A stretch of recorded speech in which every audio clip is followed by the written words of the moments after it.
Have you ever seen an Aba boy that is dull? One day, hotela. The money on the boy got in the early 90s, we left Kano to come down to the east when we had this fight between the Igbos and Hausa. And when we came down to Aba, it was like a different reality for me entirely, because like even the language they were speaking was something, alien to my ears, because I wasn't understanding Igbo then. So anytime we gather to play football, I was always attacked. You hear them saying, boy, I put boy,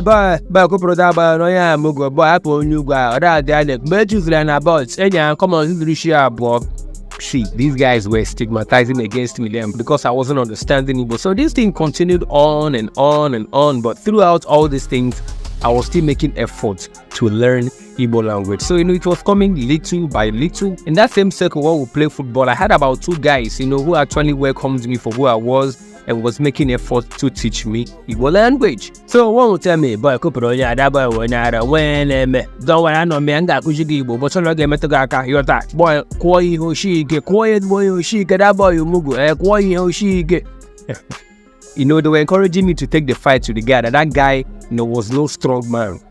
So I said, okay. So this day came, and as always, we assembled to play football. A team were chosen, and when it got to my turn to choose me, this same boy came to my front and asked me, Shebapo, go, leave here. Shebapo, I wanted to leave, but somehow my eyes met with one of the guys. Those my friend, and they were like, so that facial expression was more like, guy, I should fight back, I shouldn't budge. I told the boy, I'm not leaving, I know they come out here. Because then what I spoke fluently there was Pidgin and English. So my Igbo was rusty, so I didn't want to use Igbo, because anytime I spoke Igbo in that rusty manner, they laughed at me. So the boy said, hey, boy, watch out, boy, onyu go akalobi, boy, aboki akalobi. So see feel like what the boy got, go watch and megi. And this boy came at me and shoved me on my chest. Somehow, the moment his hand caught my chest, I held him and dragged him in and locked his head under my arm and began to squeeze it. This boy began to squeal, just like a rat that was caught by a trap. This guy was squealing. I squeezed him. See, look at all the rage I was building all this time. I squeezed this boy until the boy started begging me because then.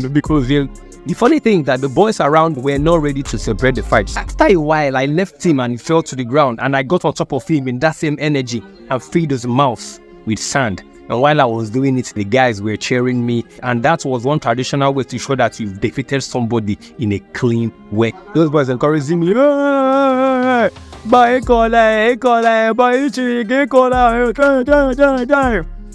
that very particular fight, I ceased to become a Mugu. I became a full-fledged Aba boy. Aba teaches you to be smart. Aba teaches you to think on your feet. Aba teaches you to be intelligent. Aba teaches you to be street smart. You go hard say as Aba boy, say person go chop you, person go do you, go one day. Oba say, but it is hard. This is the man for us, is Luciana Keizo Ebuji.